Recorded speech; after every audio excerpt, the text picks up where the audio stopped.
For those of you not familiar with ESIG, we're a membership-based nonprofit organization. We provide our members with objective information and resources for renewable energy and energy systems integration decisions, peer-to-peer networking opportunities, information and knowledge sharing, and professional education experiences. Our most recent activity was our VG forecasting workshop, which we held in St. Paul in June. And our next activity will be the fall technical workshop in Denver during the first week of October, which is less than 3 weeks away. This is a workshop on the full range of issues associated with integrating wind and solar into electric, gas, and thermal systems, and coupling to energy-consuming infrastructures ranging from transportation to buildings and water, assisted by data and communications. Registration's open and everyone's invited to attend. ESIG is a very unique organization, and I don't think you'll find anything quite like it anywhere else. If you're new to ESIG, I strongly encourage you to follow up with us if you like what you hear, and I think you'll be pleasantly surprised. You can find us at www.esig.energy. Okay, I want to cover just a few logistical matters before we get started. First of all, the phones will be muted for the duration of the webinar to avoid unnecessary distractions. So please use the question and answer box on the lower right-hand side of your screen to submit questions, and we'll save 10 to 15 minutes at the end for the Q&A. You should see that right down there in the lower right-hand corner. And we plan to wrap it up at the top of the hour, and an email with a link will be provided once the presentation and audio file have been posted. Okay, so today our webinar will feature John Wellinghoff, CEO and founder of GridPolicy, Inc., and former chairman of the Federal Energy Regulatory Commission. John's known for his international expertise and thought leadership in energy policy, electric markets, and the interface of disruptive energy systems with traditional utility structures. His firm, GridPolicy, Inc., is dedicated to furthering the deployment and investment in clean, sustainable, distributed energy resources. In 2006, John received his first of 2 presidential appointments to serve as a commissioner on the Federal Energy Regulatory Commission, and was FERC's longest-serving chairman from 2009 to 2013. During his FERC tenure, he led efforts to make the U.S. power system cleaner and more efficient by promoting and integrating renewable energy, demand response, energy efficiency, and storage. I've known John for about 10 years, and I can tell you that he knows his stuff, and I've come to greatly value his contributions to the industry. We're very fortunate to have him here with us today. As a note of interest, I found out last night that we have 134 mutual connections on LinkedIn. John, I'm not exactly sure what that means, but I hope it means something good. With the rapid expansion of DER in markets all over the world, there's intense interest in the additional services and value that can be provided by distributed resources. These benefits are both locational and time-dependent. One of these benefits is the possibility to defer or replace construction of planned conventional transmission. While these benefits are becoming increasingly understood and factored into the distribution planning process, they're not so well understood or factored into the conventional transmission planning process. The webinar will get into a discussion of the strategies for implementing federal legislation and FERC orders dealing with the transmission planning process, specifically alternatives to conventional transmission, including distributed PV, energy storage, and direct load control. Okay, without any further ado, let's go ahead and get started. And John, let me turn it over to you.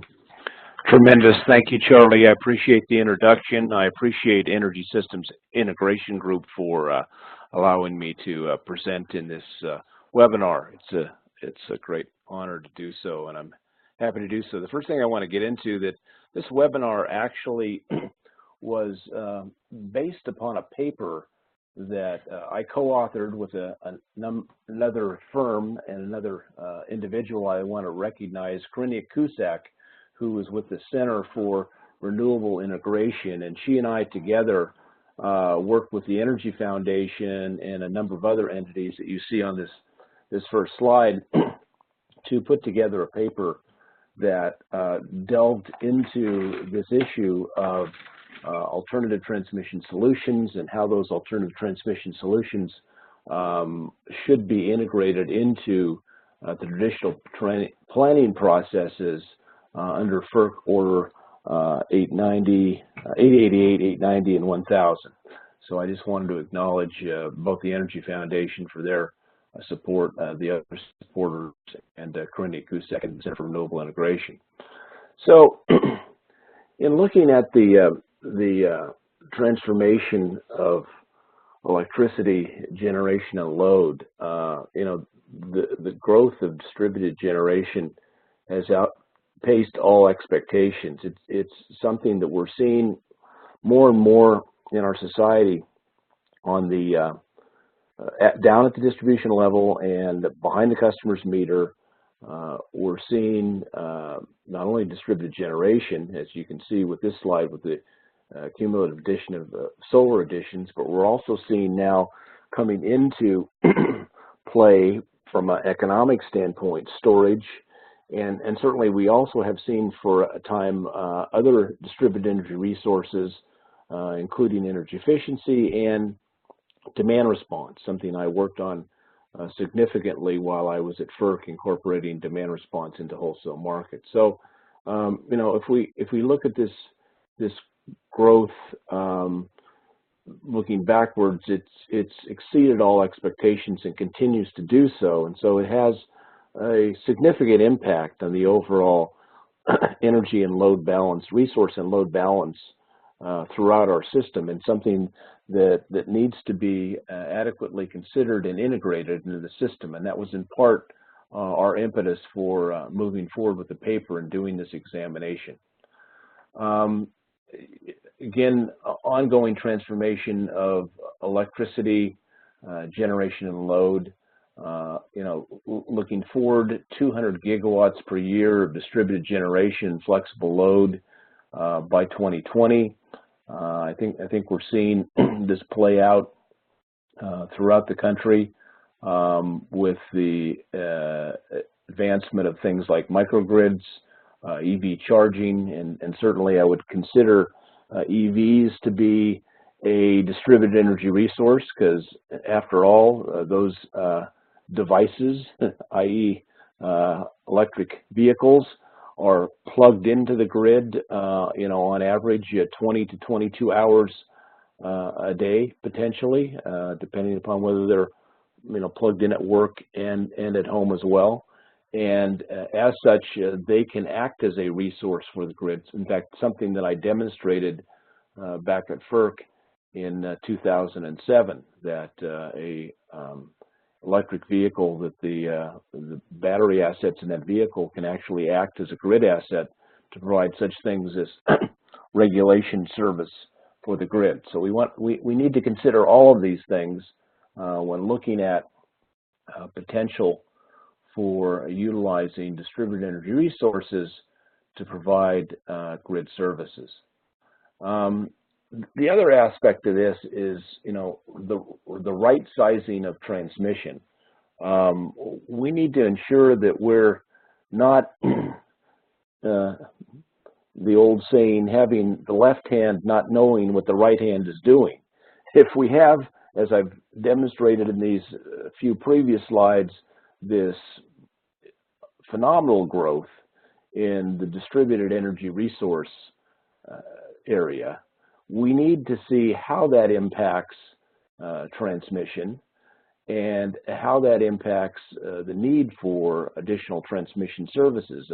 And here you can see the load forecasts over time, how in fact they continue to show a flattening of that load curve to the point where we're virtually at a point in this country of zero load growth. And so because of that trend, in large part because of efficiency, but also because of distributed energy resources like distributed generation going into the system at the distribution level, it's important to look at the impact and intersection between the two of distributed energy resources and transmission planning. Otherwise, if we don't do that, if we simply plan at the bulk power transmission level without consideration for the impacts of distributed energy resources at the distribution level, we're going to have significant levels stranded transmission assets and stranded infrastructure and investment that consumers are going to have to pay for ultimately. So it's very important for us to look at this intersection and figure out how the two can be rationalized together. There are examples of companies who have used distributed resources in lieu of distribution or transmission upgrades. There are not many, but there are a number. Here I list three.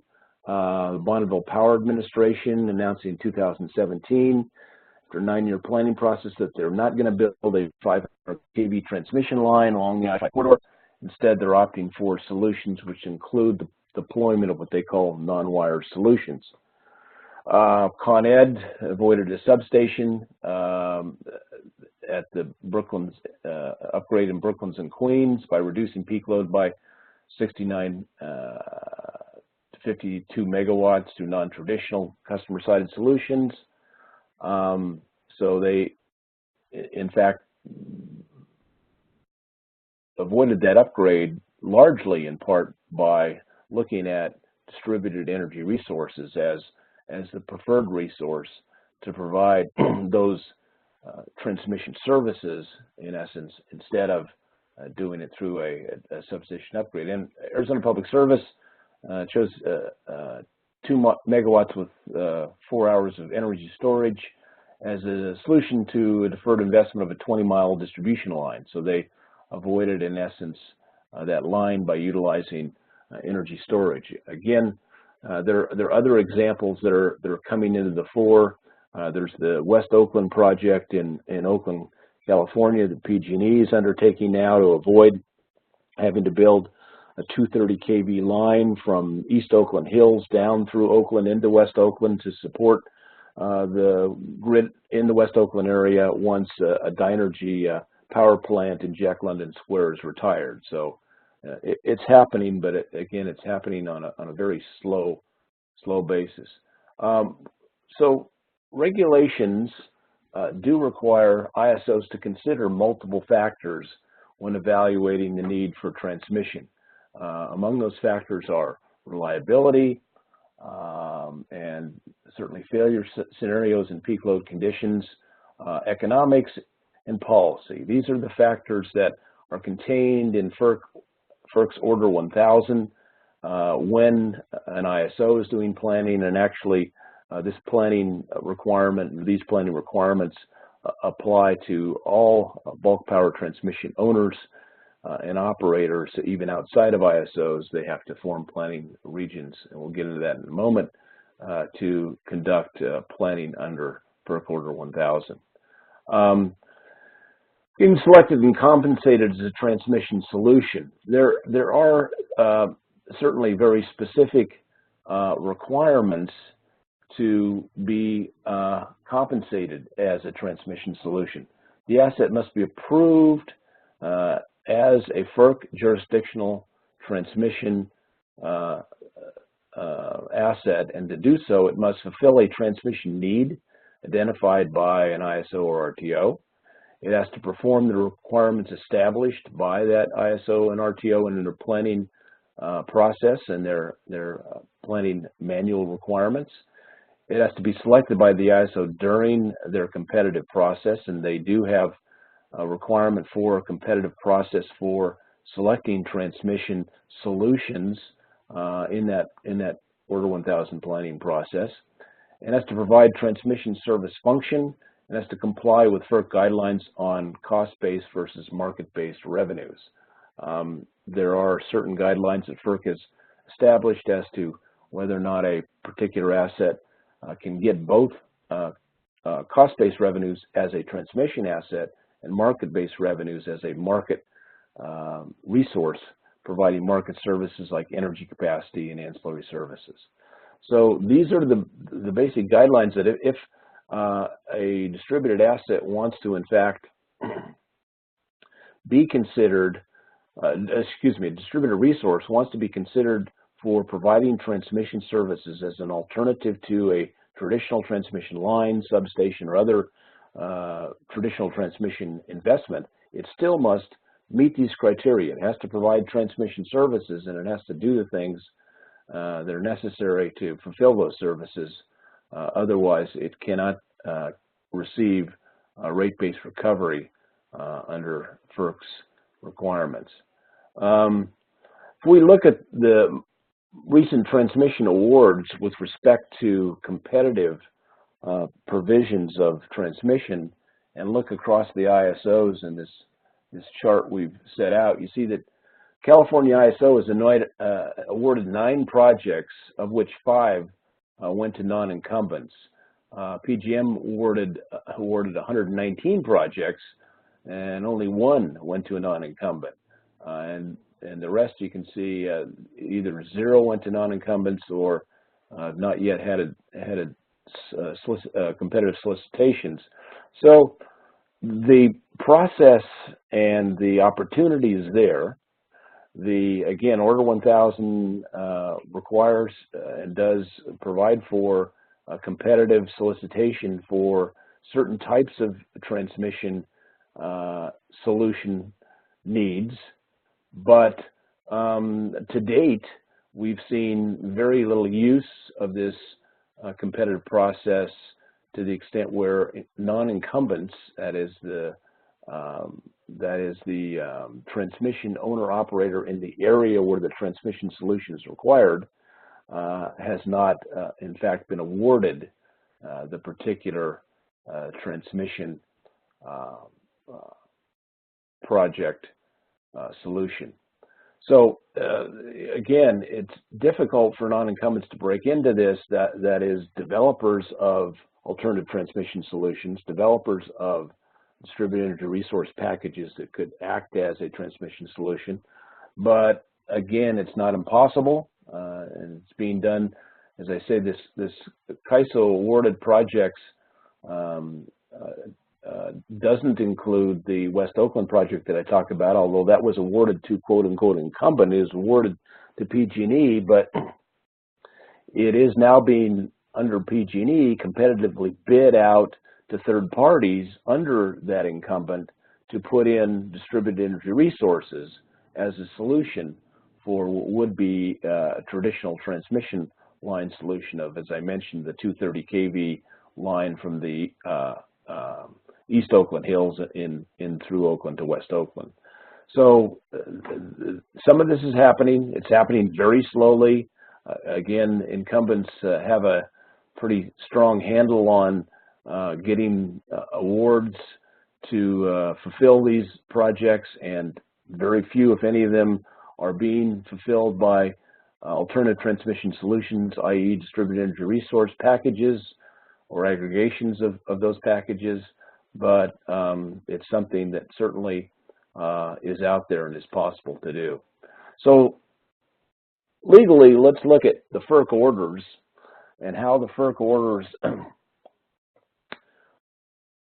fit into this, how those FERC orders, Order 888, which was issued in 1996, Order 890 in 2007, and finally Order 1000 in 2011, play into and in fact ultimately require that planning authorities like ISOs must look at alternative transmission solutions as part of their review in a planning process to determine what are the most cost-effective solutions to choose for meeting those planning solutions.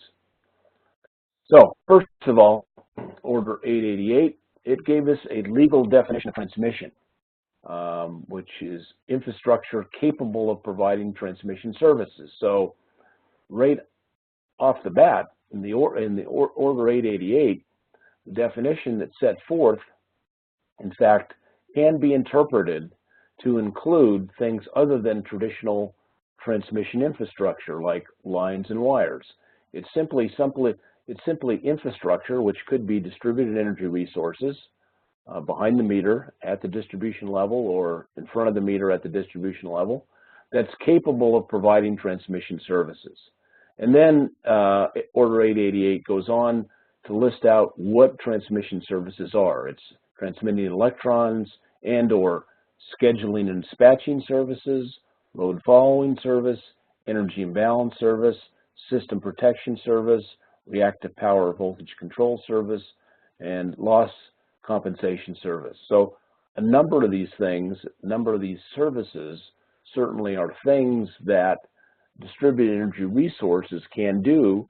Some of them can do better, some of them can do cheaper than traditional transmission infrastructure. But this is the list of services, transmission services that are within Order 888. So if it's capable of providing those services and falls within those services, then an alternative transmission solution, in fact, can be defined by FERC as, in fact, transmission.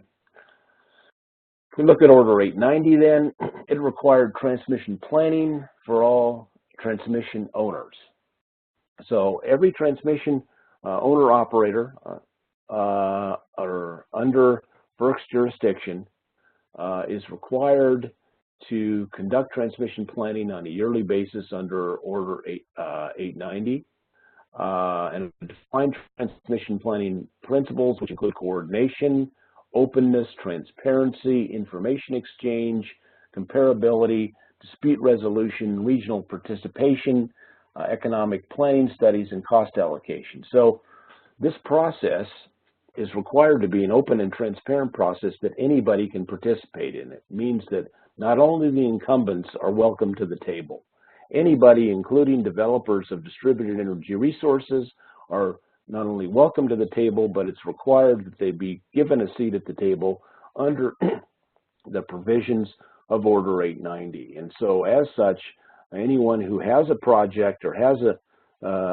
potential for a project that could provide for transmission services and ultimately meet a transmission solution that would be identified in the transmission planning process should be allowed to have full open exchange of information, should be able to look at that on a comparable basis, and should be able to put their project on the table to be considered alongside of the traditional transmission infrastructure alternatives.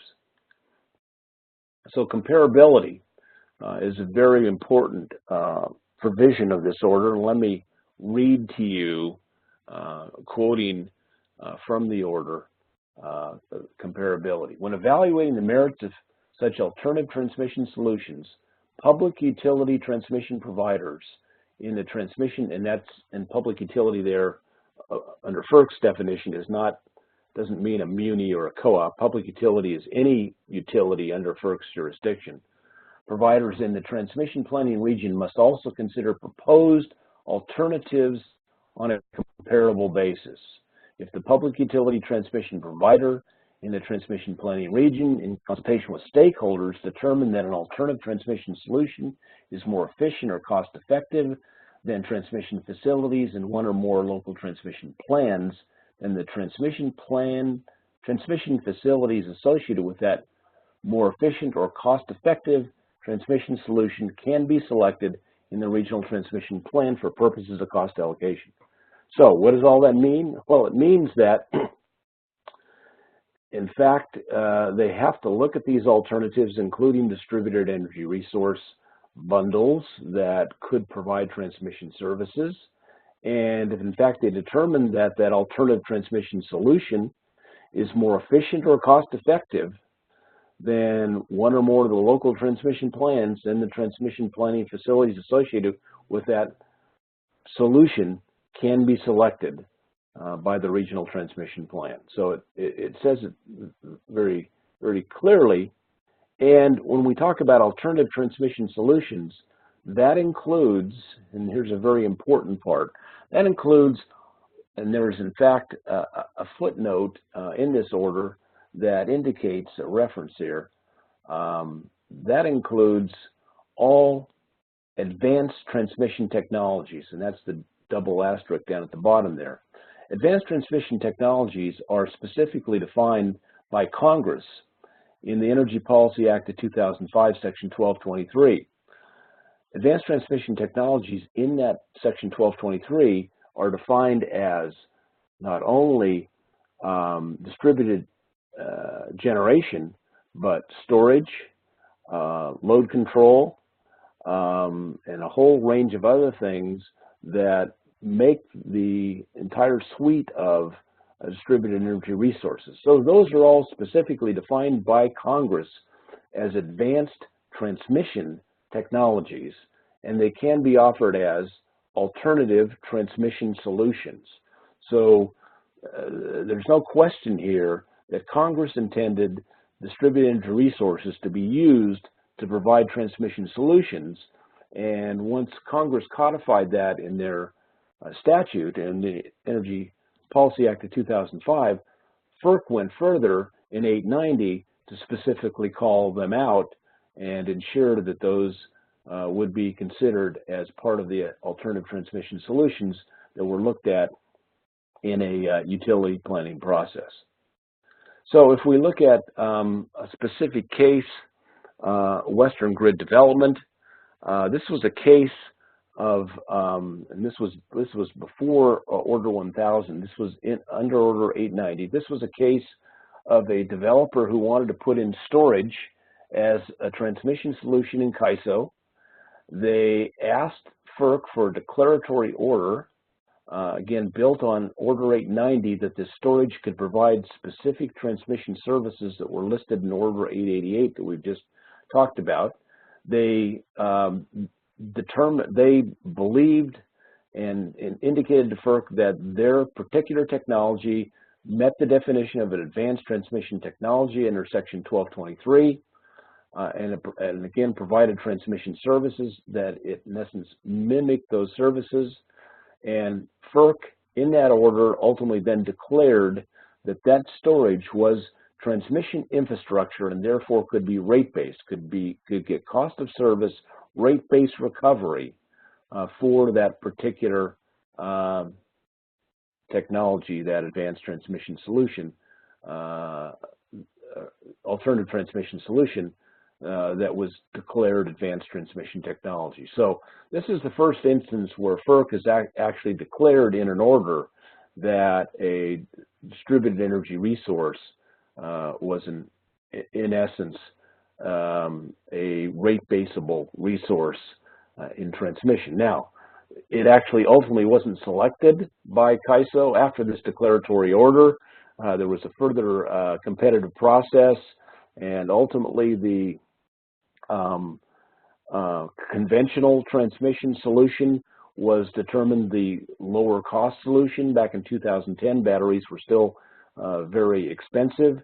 So from a cost effectiveness standpoint, this was not the most cost effective solution, but from a declaratory order perspective, this was sort of a watershed where FERC did declare that this was a asset that could be rate-based, just like a power line or a substation, but it in fact was a set of batteries that was going to provide this battery storage that was going to provide these services.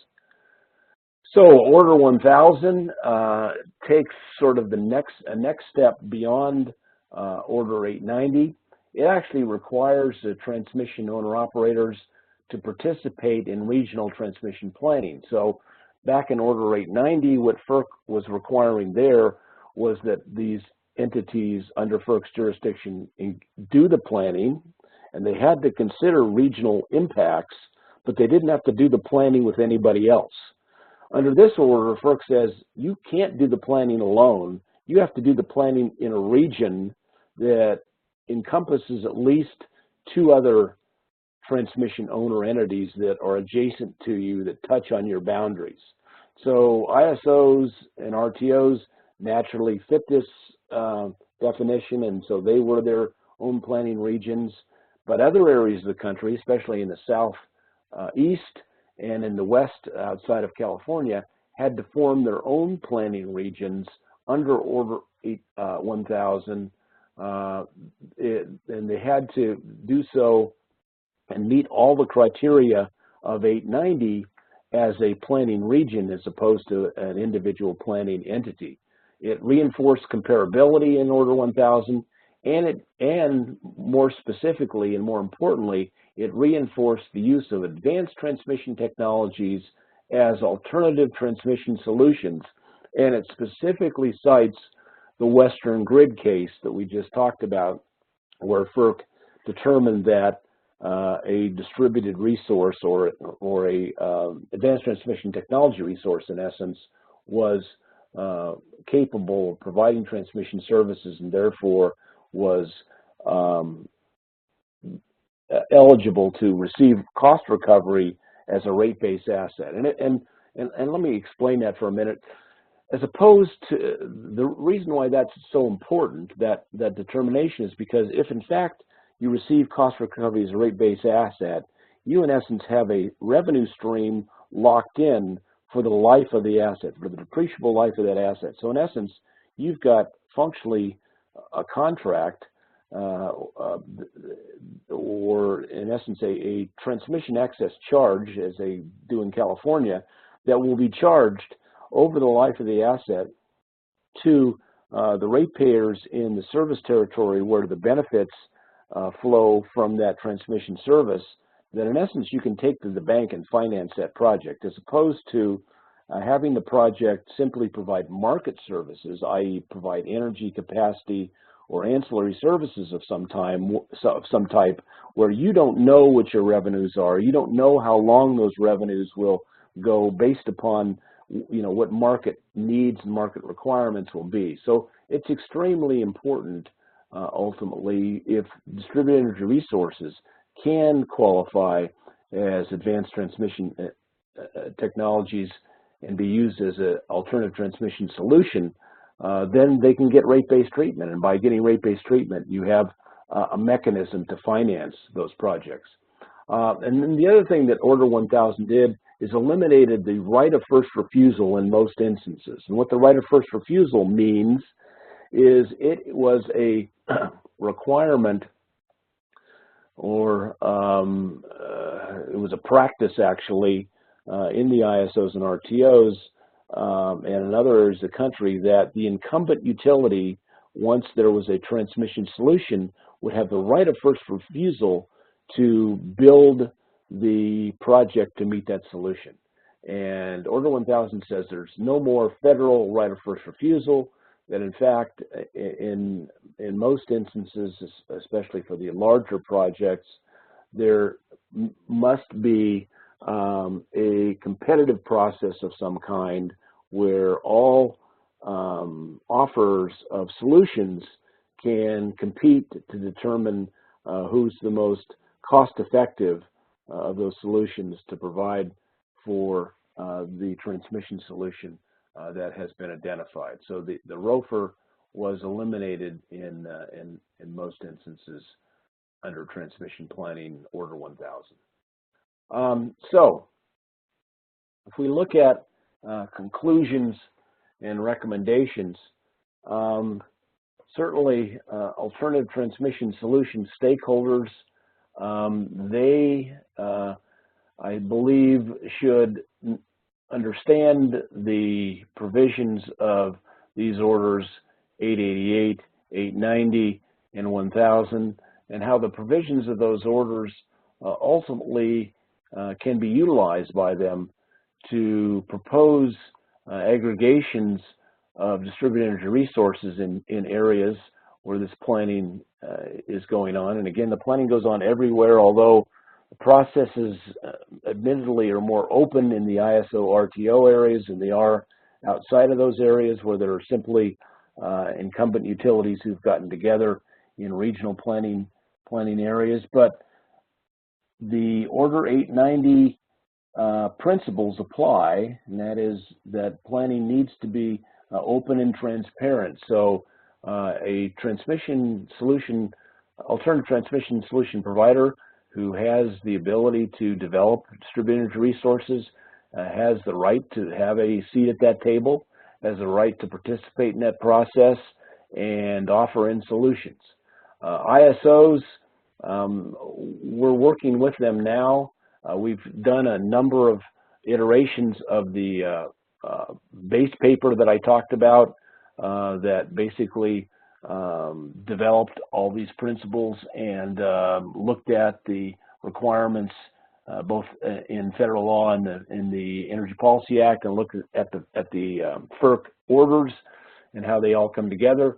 But the ISOs still have a long way to go, so we actually did a second paper, which was a deep dive into the California ISO of, okay, if this is a requirement under Order 1000, under Order 890, to look at these things comparably between alternative transmission solutions and traditional ones, how is it actually working and how do we make it work better? And so that paper gives alternative transmission solution developers the roadmap in CAISO, in one specific ISO, of actually how to do it. And actually we've followed on beyond that now. The California ISO has started a process to develop rules for storage as a transmission asset, SATA as they call it, S-A-T-A. And we're very involved in that SATA process right now to help CAISO develop those rules. We're one of the participants there, commenting on straw proposals that CAISO is putting forward. But this work needs to be done in the other ISOs as well. And even though Order 1000 was back in 2012, this really has not been carried forward and developed in a very robust way in the other ISOs. So there's much more work to do in the ISOs. There's work to be done in state commissions as well, because state commissions certainly need to understand and should understand that if they are not involved in these planning processes up at the FERC level, they're likely going to see overbuilding of transmission, building of conventional transmission assets that may, in fact, be not needed, or in fact could have been provided and supplied by local, more distributed assets that would be within their distribution jurisdictions ultimately, that could be utilized for dual purposes, not only for the purpose of providing these transmission services, but also providing some support and services back at the retail level as well. So state commissions need to become more aware of what's happening here, and as such, start to look at this. I know that the California Public Utilities Commission is in fact looking at this, and in fact has filed a number of complaints at the FERC level with respect to some of the transmission planning activities that PG&E is undertaking, and how they're undertaking that process, and whether it's transparent and open. So other commissions need to become aware of this as well, because this could be a substantial amount of revenue requirements that could go into retail rates that those commissions may have less and less authority over unless they start participating in these processes, and otherwise it's going to happen at the FERC level, and that's where a lot of utilities are seeing opportunities for rate-basing investments, outside of the purview of state commissions. So state commissions certainly need to become aware of their possibility and opportunity for participating in these processes. And then finally, FERC, FERC is monitoring this. As I showed you that one slide that shows FERC looking at how many competitive bids there were and by non-incumbents in the ISOs, and indicating that there's very few outside of the California ISO. So I think FERC should continue to monitor this in a more robust way, and I think they need to probably assist the ISOs and the non-ISO regions with developing a more robust mechanism to ensure that there is more competition, that developers of these assets are more informed about those opportunities, and based upon that information, ensure that the orders 890 and orders 1000 and the intent of those orders are actually being carried out in a full and robust manner. And so just to wrap up, I think we're about ready for questions. If you can find the paper on the Center for Renewable Integration website that's listed here on this last slide that we did that informs these slides, and you can also find that follow-on paper that I mentioned about the California ISO. It's also on the website. They're both can be downloaded for free on that website. So with that, thank you all, and I'm very happy to answer any questions that you may have. Okay, John, thank you for that interesting walk through a matter of very current interest and very timely. We have a few specific questions. Some are more by way of clarification, and you may have addressed them indirectly already, but let me just ask them for the sake of clarification. How do you define incumbent and non-incumbent solutions? Sure. An incumbent is a transmission owner that is in the underlying jurisdiction where the transmission solution is required. In other words, they've identified a transmission problem, and that transmission problem is in the footprint where PG&E has its jurisdiction, for example. So PG&E would be the incumbent, and the incumbent would be the one who would could provide solutions. And in fact, PG&E in their territory under the CAISO planning, the California ISO planning process, has provided within their territory both traditional solutions and advanced transmission, alternative transmission solutions as well. So they certainly, provide traditional wire solutions to problems identified by CAISO in their planning process in the PG&E footprint, but also in this East Oakland instance, they were the ones who identified an alternative transmission solution utilizing distributed energy resources as a way to meet that transmission problem identified by CAISO. But the incumbent is the one who has the territory, and usually it's their retail, it may be their retail jurisdiction where they serve. Now it get a little bit trickier in those areas where there may be no retail provider ultimately as to who the incumbent is. If there's actually multiple transmission providers in that area, then there may in fact be no incumbent per se. Okay, well hopefully that's pretty clear.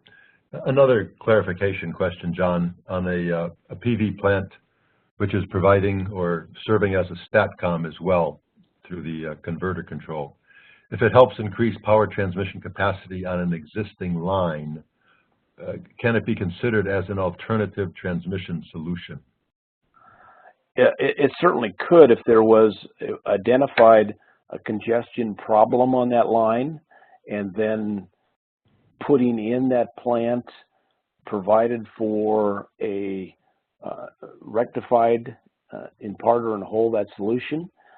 It could in fact be identified as an alternative transmission solution that met that criteria. But again, it has to meet the specific planning criteria of the region, of the ISO or the non-ISO entities who are doing the planning, and provide those transmission services over the period that the services are required. And I presume it's got to go through the process that's been set up to enable it to achieve that status as well? Yes. Yes. Has to go into the planning process as one of the proposed transmission solutions. Okay. I'm going to generalize another one of the questions here. A lot of time and attention obviously is required to enable you to qualify or go through the process to get these DERs and energy storage and demand response into the alternative transmission solution category. And looking at the 841 order that came out this past year, right, and the kind of bifurcation of that process into Order 841 for storage, and then I guess it was a technical conference to deal more generally with aggregation matters. Yes. How do you see that technical conference and what's going to come out of that as assisting this whole DER integration process? What can we look for there? Well, I hope it will clarify, such issues as how certain, in this case, storage. 841 was specifically focused on storage. How storage can be used for multiple purposes, and there was, prior to 841, actually a policy statement that FERC put out on that issue. But we're finding in the CAISO process, for example, where CAISO is trying to develop rules for using storage as a transmission asset, that this boundary between utilization of those assets as transmission service and therefore getting rate-based recovery, and then identifying times when it can be used as a market service for market products like energy capacity and ancillary services is very difficult. It's not an easy thing to do for the ISO ultimately, and so hopefully FERC and his technical conference can delve into that issue some and see if they can work with the stakeholders and the ISOs to develop a uniform process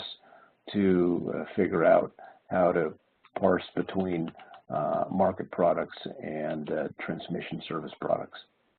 I think that's a fairly time-consuming and expensive process right now. It would be nice to see it streamlined for sure. Yeah, no, it's extremely time-consuming, expensive, and obviously, ISOs are having difficulty with it. So if FERC could help that by maybe, one of the things FERC could do could commission a series of studies to develop tools and mechanisms to figure out how these assets can be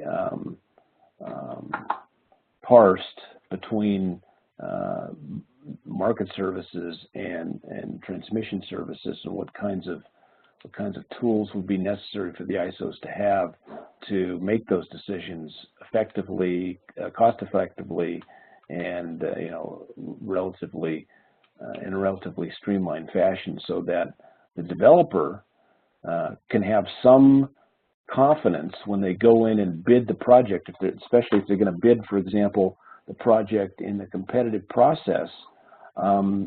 They know relatively how much they can expect from the market side. If they know how much they can expect from the market side, then it can have a direct impact on how high or low they need to bid because the bidding is actually on the rate-based cost of service side. They're going to bid in that asset to meet a transmission service on that side, and so they potentially can be very competitive if they have some idea of what level of market revenues they're going to get. But if they have no idea, then it's very difficult for them to bid competitively into these processes. Yep, that's for sure. There's another area I think would be interesting to explore, John, is I think a certain tension in even the comments that you made and what's going on in the industry between the role of transmission and the role of DER and load growth, and how that all plays together.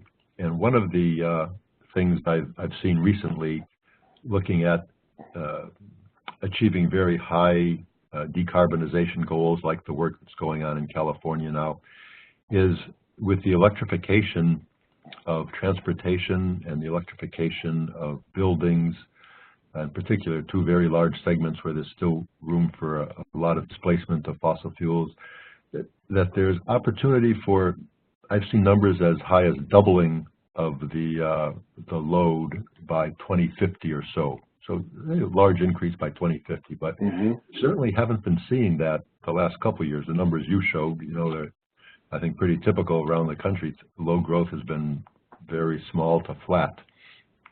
So do you see this kind of load growth in the future? Do you see DER being able to handle it? Do you see large remote renewables needing big transmission to move the renewable energy to load? do you see some kind of a balance between the two? How do you see that that tension and that future unfolding?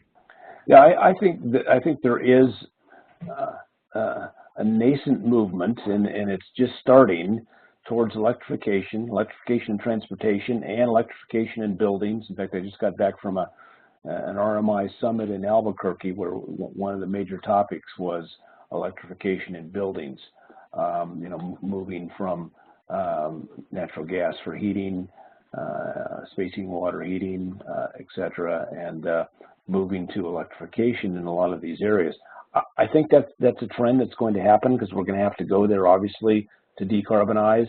And as we do that, you are going to start to see load growth.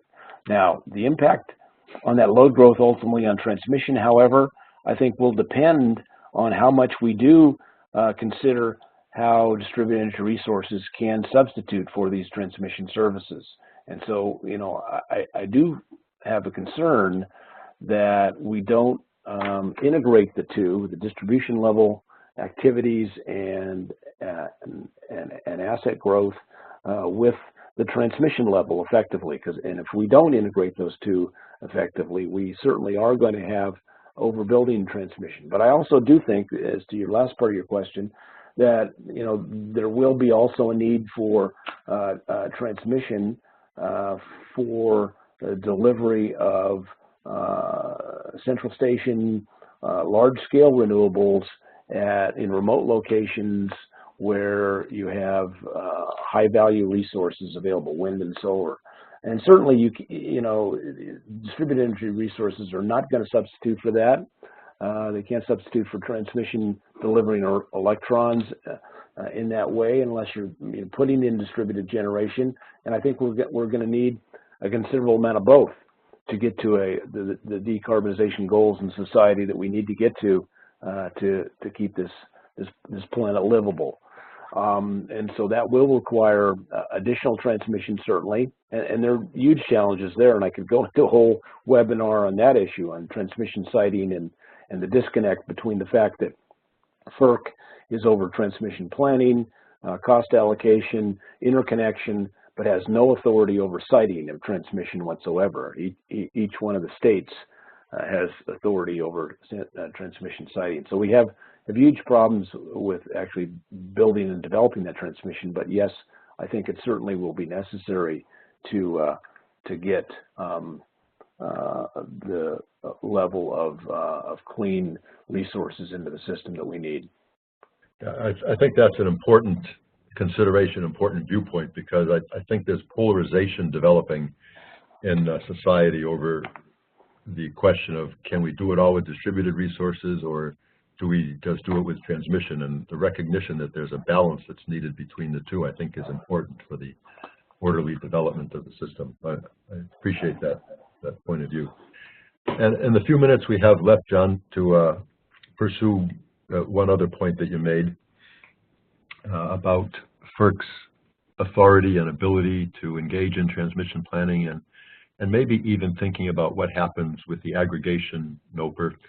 Do you think FERC Order 1000 is sufficient to get everything done that needs to be done for transmission planning, or do you think that something else is needed to enable us to get across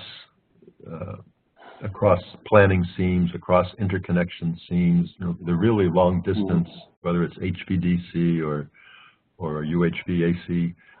Does Order 1000 go far enough, or will we need something more than whatever comes out of the aggregation process, plus what's in place with Order 1000?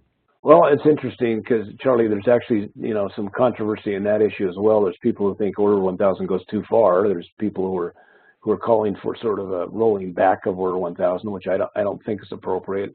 Order 1000 does provide for not only this regional transmission planning, but also provides for coordination between regions. So, PJM is supposed to coordinate with its neighbors in Duke and Southern Company below it, and New York above it, and MISO to the west of it, and ensure in that coordination that transmission planning across those seams can be done and can be done in an effective way. Now, whether the provisions of Order 1000 effectively do that, I don't know, because we haven't seen a lot of those lines get built across large seams and across planning regions. But primarily, we haven't seen those lines get built because they've been stopped by local siting. I think it was Missouri that stopped the Clean line that was going to go from Oklahoma to TVA, and there's been a number of other lines that have been stopped, primarily again by state and local siting issues, and not by inter-regional coordination issues between regional planning entities under Order 1000. So I think all the tools are in Order 1000. I think they're all there if they're effectively utilized, including the tools to bring into transmission planning more distributed energy resources as an alternative transmission solution. They're not being used very effectively, as some of the data I showed in my slides indicates. But it doesn't mean that they're not all there and it can't be used. There certainly may need to be more workshops and other activities and more auditing and more interaction between FERC and the regions to ensure that Order 1000's provisions are effectively being carried out. But I think ultimately, the end of the day, I think Order 1000 is a pretty good order of what it's got on paper. It's just a matter, it's always the devil's in the details of the implementation, like we're seeing in CAISO right now, trying to work out the details of how you actually set up the rules for storage as a transmission asset. And, Order 1000 doesn't go to that level of detail. And because of that, the level of detail has to be done in each one of the planning regions, including each one of the ISOs. Yeah, and that's a very time-consuming process. yeah, absolutely. Okay, we're getting up towards the top of the hour, so I think I'm going to go ahead and wrap it up. But I've got to ask you one last question, John. Sure. I was looking at one of your slides, and I saw FERC Order 888 on the same slide as the address, I guess it was of the building at North Capitol Street, 888 North Capitol. Yeah. I'm just wondering, is there any coincidence between the two? Yeah, there's a total coincidence between the two. And in fact, they, I think, determined to number the order, because the numbering of FERC's orders there has no rationale for the number of FERC's orders per se. In fact, Order 1000 was suggested to me by one of my fellow commissioners when we did Order 1000 because it had good feng shui. So it was an order that was a good lucky number. So we numbered it Order 1000. So yeah, there's some play there with the numbers of the orders of FERC. I'm glad to see that there's some rhyme or reason to the number. Okay, John, thank you. I think we're going to go ahead and wrap it up here. I mentioned earlier that an email will go out once the presentation and audio file have been posted. That should be the next couple of days. We certainly appreciate your engagement. I look forward to seeing you at our next webinar, which will be Tuesday, October 23rd at 2 p.m. That webinar will feature Rob Gramlich, founder and president of Grid Strategies. Many of you know Rob from his time at FERC and AWEA. And that webinar will examine the meaning of resilience and fuel security and how they relate to reliability. And Rob will look at the extent to which resilience is supported by generation as opposed to transmission and distribution. And we'll also cover the role of renewable energy in providing reliability services and fuel security. Well, I guess you might look at it as a follow-on to this webinar. It's a very timely topic on the national scene. I hope everyone will be able to join us once again. So further information on all the webinars and meetings can be found on the website at www.esig.energy under events, and then in our newsletters and informational emails. So John, I want to thank you once again for this very timely and informative webinar. And thanks again to all of you for your participation. I look forward to seeing you again next month. So thank you and take care. Thank you, Charlie. Bye now.